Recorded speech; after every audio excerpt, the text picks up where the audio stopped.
আমরা একটা ছড়া বলবো নাটকের মতো করে। খোকার বুদ্ধি ভবানী প্রসাদ মজুমদার দারুণ রেগে বললে, দাদা করলি কি তুই খোকা? আকার কথা প্রজাপতি আকলি শুয়োপোকা। রামদুলি শাক সরিয়ে রেখে বললে হেসে খোকা, আবার তুমি মিছে দাদা ভাবছো নেহাত বোকা। পুজোর ছুটি পরেই খাতা দিবি যখন জমা, স্কুলেতে স্যার কি তোকে করবে তখন ক্ষমা।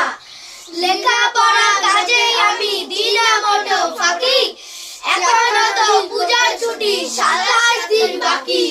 ততদিনে এটা কি আর থাকবে শুয়োপোকা?